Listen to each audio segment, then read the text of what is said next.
കർത്താവിൻ്റെ അതിപരിശുദ്ധമായ നാമത്തിന് മഹത്വമുണ്ടാകട്ടെ.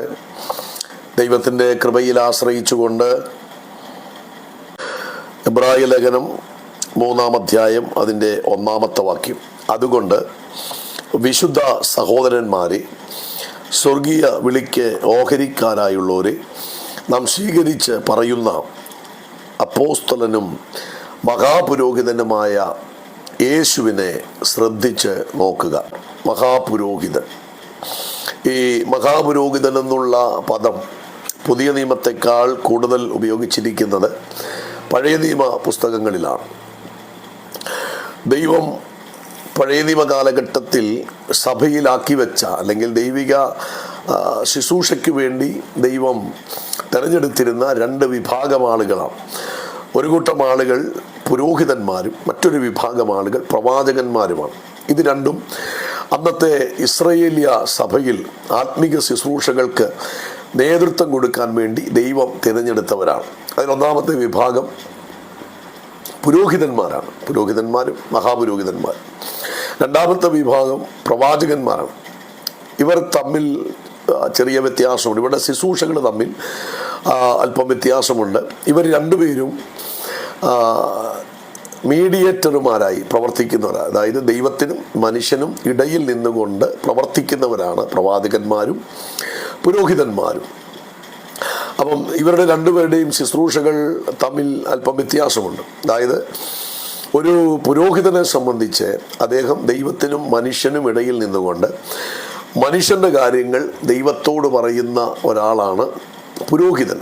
ആ പുരോഹിതന്മാരുടെ കൂട്ടത്തിലെ ഏറ്റവും ഉയർന്ന പുരോഹിതൻ, ഹൈ പ്രീസ്റ്റ്, ഉയർന്ന പുരോഹിതൻ, അദ്ദേഹത്തിനാണ് മഹാപുരോഹിതൻ എന്നുള്ള പേര് കൊടുത്തിരിക്കുന്നത്.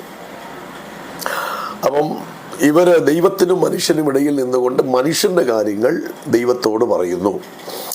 എന്നാൽ പ്രവാചകന്മാർ ദൈവത്തിനും മനുഷ്യനും ഇടയിൽ നിന്നുകൊണ്ട് ദൈവത്തിൻ്റെ കാര്യങ്ങൾ മനുഷ്യനോട് പറയുന്നു. ഇതാണ് ഇവർ തമ്മിലുള്ള വ്യത്യാസം. അപ്പം 2 കൂട്ടരും ദൈവത്തിനും മനുഷ്യനും ഇടയിൽ നിന്ന് പ്രവർത്തിക്കുന്നവരാ. ഒരു മഹാപുരോഹിതന്മാർ മനുഷ്യൻ്റെ കാര്യങ്ങൾ ദൈവത്തോട് സംസാരിക്കുമ്പോൾ പ്രവാചകന്മാർ ദൈവത്തിൻ്റെ കാര്യങ്ങൾ മനുഷ്യരോട് സംസാരിക്കുന്നു. അപ്പോൾ ഇവിടെ യേശു കർത്താവ് ഒരു മഹാപുരോഹിതനാണ്, ഹൈ പ്രീസ്റ്റാണ്. സ്തോത്രം. അപ്പോൾ പഴയ നിയമത്തിൽ ഞാൻ പറഞ്ഞു, പൗരോഹിത്യ ശുശ്രൂഷ, അന്ന് ഇസ്രായേലിയ സഭയിൽ ദൈവമാക്കിയ ശുശ്രൂഷ പൗരോഹിത്യ ശുശ്രൂഷയാണ്. ആദ്യത്തെ മഹാപുരോഹിതൻ എന്ന് പറയുന്നത് അഹരോനായിരുന്നു. പിന്നീട് അഹരോൻ്റെ മകൻ എലയാസർ, ഇങ്ങനെ പാരമ്പര്യമായിട്ട് കൈമാറി വരികയാണ്. ഈ പൗരോഹിത്യ ശുശ്രൂഷയ്ക്ക് വേണ്ടി ദൈവം തിരഞ്ഞെടുത്ത ഒരു ഗോത്രം അത് ലേവി ഗോത്രമാണ്.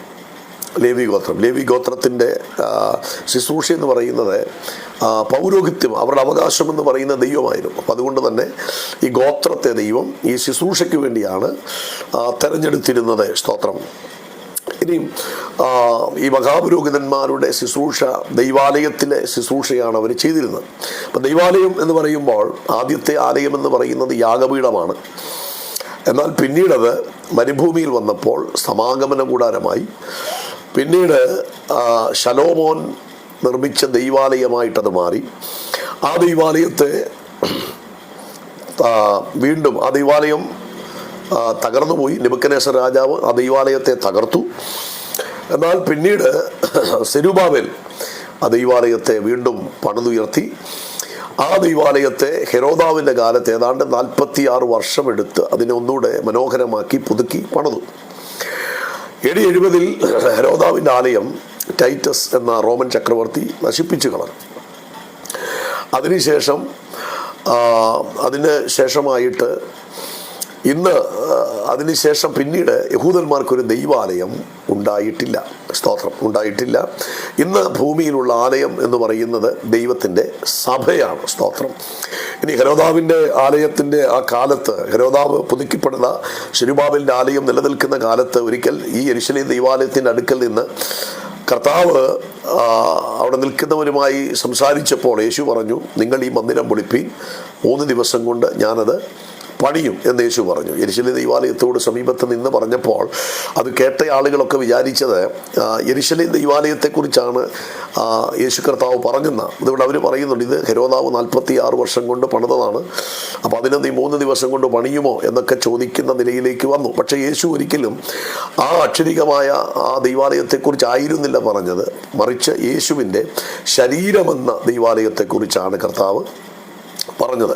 അപ്പം അതുകൊണ്ട് തന്നെ യേശുവിൻ്റെ ആ ക്രൂശീകരണം കഴിഞ്ഞ് യേശുവിൻ്റെ ബോഡി കല്ലറയ്ക്കകത്ത് വെച്ചതിന് ശേഷം പുരോഹിതന്മാർ പറയുന്നുണ്ട് അവൻ ജീവിച്ചിരുന്നപ്പോൾ 3 ദിവസം കൊണ്ട് പണിയും എന്ന് പറഞ്ഞു. അതുകൊണ്ട് അത് സംഭവിക്കാതിരിക്കാൻ ആവുന്നിടത്തോളം അതിനെ കാവൽ സൂക്ഷ്മതയോടെ കല്ലറയ്ക്ക് കാവൽ നിൽക്കാൻ പറയുന്ന ഒരു ഭാഗമുണ്ട്. സ്തോത്രം. ഓക്കെ, അപ്പോൾ ഞാൻ പറഞ്ഞു വരുന്നത് ഇതാണ് പഴയ നിയമത്തിലെ ദൈവാലയങ്ങൾ എന്ന് പറയുന്നത്. 1 യാഗപീഠം, 2 സമാഗമന കൂടാരം, 3 ശലോമോൻ്റെ ആലയം, 4 സെരുബാബേലിൻ്റെ ആലയം, 5 ഹെരോദാവിൻ്റെ ആലയം, ഇപ്പോഴുള്ള നിലവിലുള്ള ആലയം യഹൂദന്മാർക്ക് പ്രത്യേകിച്ചൊരാലയമില്ല. പിന്നെ സഭയാം ആലയം, ദൈവാലയമാണ് ഇന്ന് ഭൂമിയിലുള്ളത്.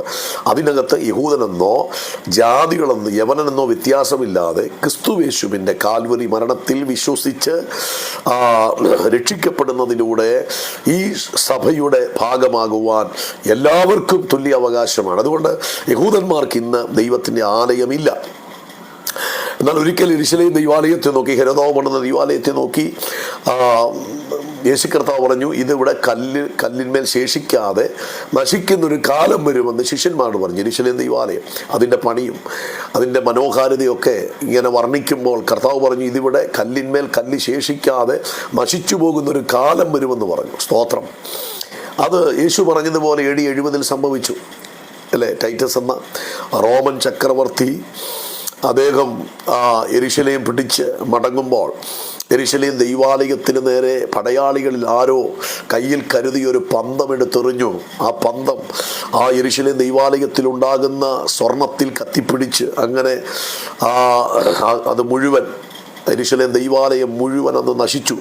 ആ കൂട്ടത്തിൽ സ്വർണം മുഴുവൻ ഉരുകി, സ്തോത്രം, മണ്ണിലേക്ക് ഇറങ്ങാൻ തുടങ്ങി. അപ്പോൾ തീത്തോസ് എന്ന ചക്രവർത്തി ഈ ഉരുകി ഇറങ്ങുന്ന കോടിക്കണക്കിന് വിലമതിക്കുന്ന സ്വർണം എടുക്കുവാൻ അദ്ദേഹം ചെയ്തത് യെരുശലേം ദൈവാലയം പണിതിരുന്ന ആ കല്ലുകൾ ഇളക്കി, അടിസ്ഥാന കല്ലുകൾ ഇളക്കി അടിസ്ഥാനത്തിലേക്ക് ഇറങ്ങിപ്പോയിരിക്കുന്ന സ്വർണം എടുക്കാൻ വേണ്ടി അദ്ദേഹം ചെയ്തത് ആനയുടെ കാലിൽ കലപ്പ കെട്ടിയിട്ട് ആ ആനയെ കൊണ്ട് ഈ കല്ലുകളെല്ലാം ഉഴുതുമറിച്ച് ആ സ്വർണം അദ്ദേഹം എടുത്തു. അങ്ങനെ അദ്ദേഹം സ്വർണം എടുക്കുമ്പോൾ അവിടെ സംഭവിക്കുന്നത് ഈ രാജാവ് തീത്തോസ് എന്ന രാജാവ് പോലും അറിയാതെ യേശു കർത്താവ് ചില നാളുകൾക്ക് മുൻപ് പറഞ്ഞ യെരുശലേം ദൈവാലയം ഇവിടെ കല്ലിന്മേൽ കല്ല് ശേഷിക്കാതെ വരും എന്ന് പറഞ്ഞത് അക്ഷരികമായി അവിടെ നിവർത്തിക്കപ്പെടുകയാണ് ചെയ്തത്.